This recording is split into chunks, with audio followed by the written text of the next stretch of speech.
And our busy week in Indy continues with Champ Kelly. And Champ, man, first of all, I'm really excited that we had a chance to talk to you. Thank you for carving out a few minutes for us. And I want to start here. What about this opportunity in Las Vegas with Dave and Josh and the staff, what about this excited you when you came in? First of all, just thank you for spending this time with me. You know, before we get into Dave and Josh, you know, just being a part of this legacy franchise is absolutely amazing opportunity for me and my family.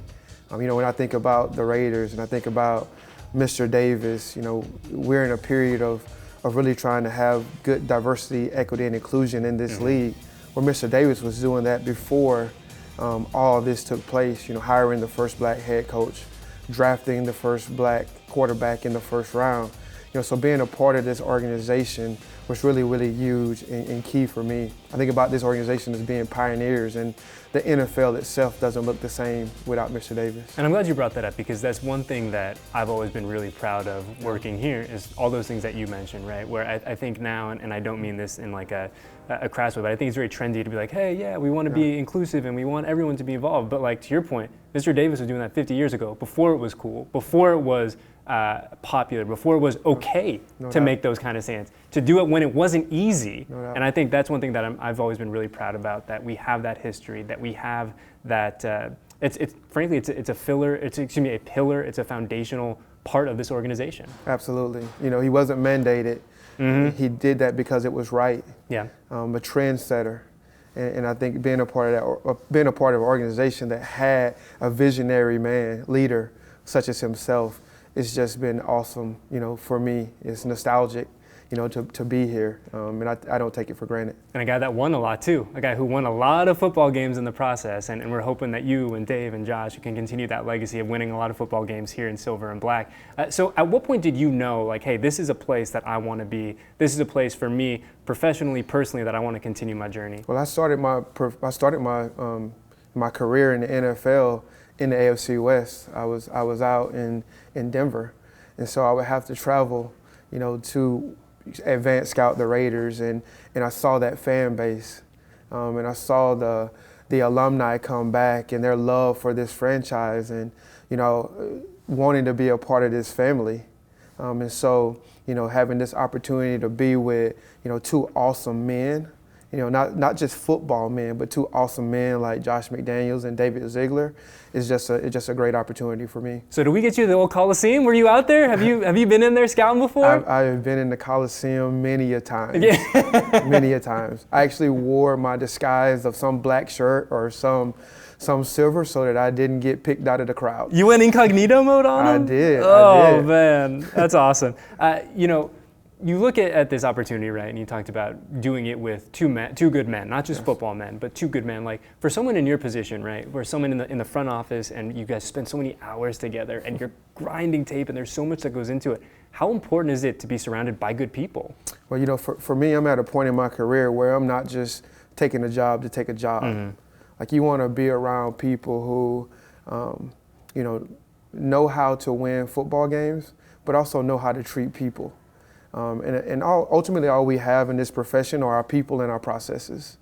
And, you know, I think Dave and Josh both, they understand process. They're able to outline the roles for everybody in the organization, everybody that works under them.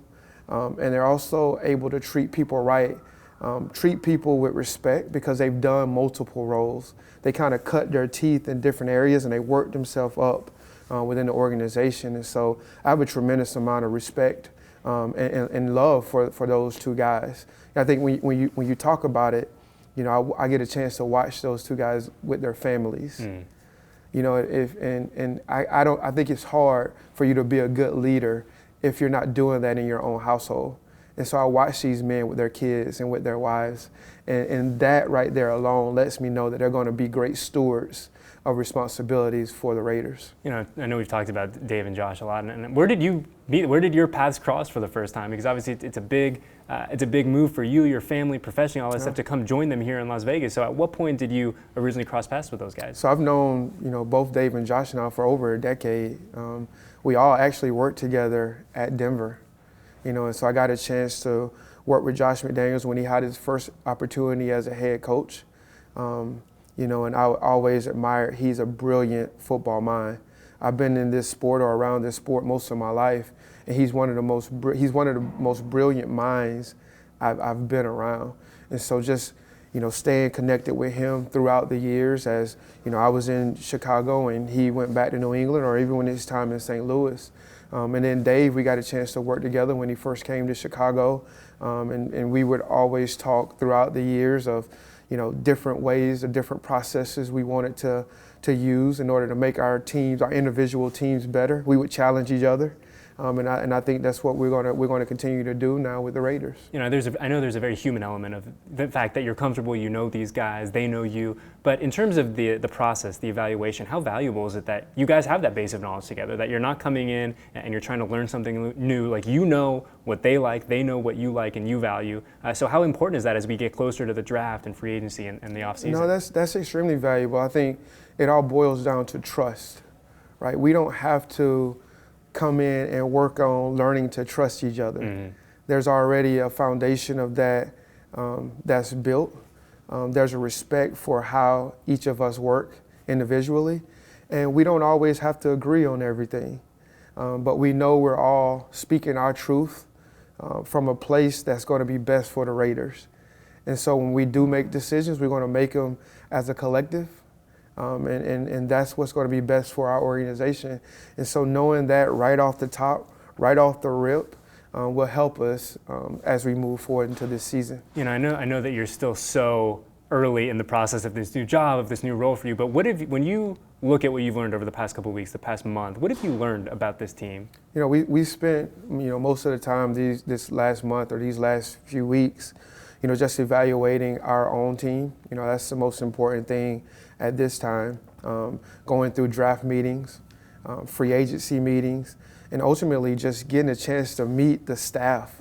I think the thing that we've learned, obviously we know we have some resilient players and some good players. Mm-hmm. That's based off of what happened the year prior. But getting a chance to go in draft meetings and get a chance to know some of these college scouts that live across the country. Seeing their experience, their expertise, the pro scouts that we have in the building, our analytics department, like that's been key for us to know that we have a solid foundation of good people that's going to help us construct and build this thing as we go.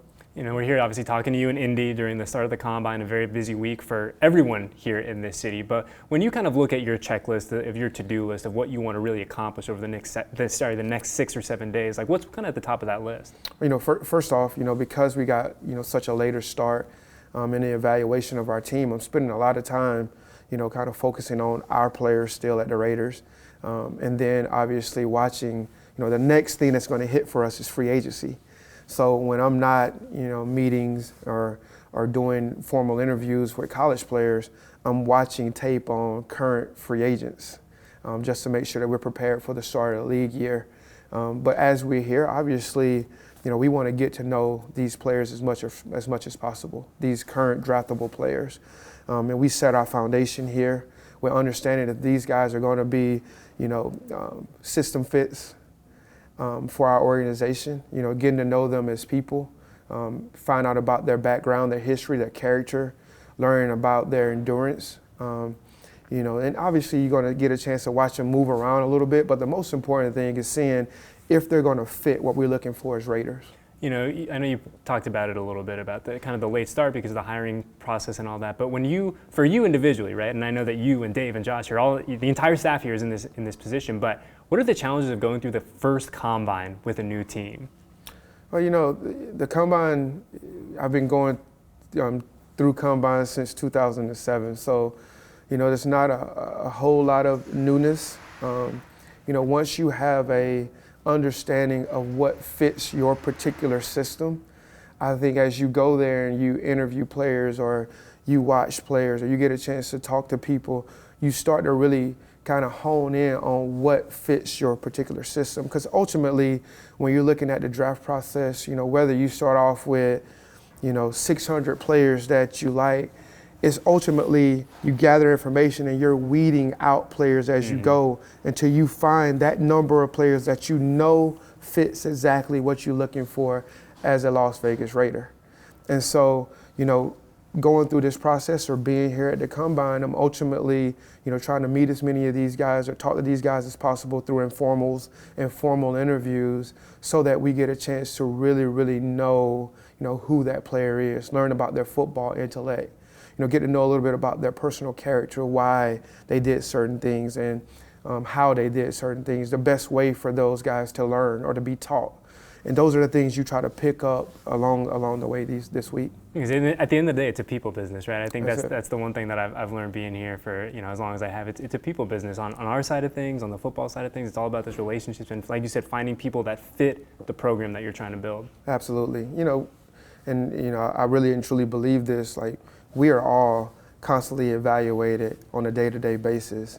And so this is nothing more than an interview for those players that are here. And they're getting evaluated every single day, just as I'm getting evaluated every single day as well. And so, we want to do our due diligence, gather as much information as we can on these draft eligible players, but also the free agents, and just learn, as we go. Just wrapping up here with Champ Kelly. And Champ, what is the biggest lesson you think you took away from your time in Chicago? First of all, that organization was the founding franchise of the NFL. So I was tremendously blessed to have time there. I went from the parking lot of consequence to being in a room where decisions are formed at. And so that was a tremendous blessing and opportunity of growth for, me personally. And I'm forever grateful and thankful for that. We made some really good decisions, had some really good times, but we also had decisions where we didn't do it right. And having the opportunity to learn from that has been tremendous for me personally. I've always tried to conduct myself in a couple of different ways, a couple of different traits. One with faithfulness, because I believe in something beyond myself and being accountable to a team, and then also consistency. And so consistency has nothing to do with talent. It's all about just getting in and putting in the grind on a day-to-day basis. And I truly believe that how you do anything is how you do everything. And so getting a chance to really practice that and model that at Chicago was key, for me personally, and things that I hope to be able to bring forth to the Raiders organization.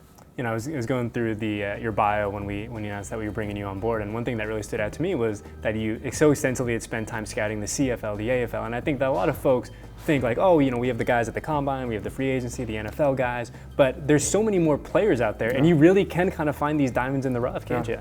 No, it's pretty awesome. I think, all of us will say this, Dave, Josh, and myself, like, we want to live in the details, right? And so as we're looking for players, it's not just going to the cliche places where you're going to find players, the Combine, going to the major colleges. No, we want to turn over every stone, think outside of the box to be able to find the players that fit our particular system. They might not be the guy who runs the fastest or the guy who's the biggest, but it may be the person who has the highest football intellect, the best character, who's the right fit for what we're looking for.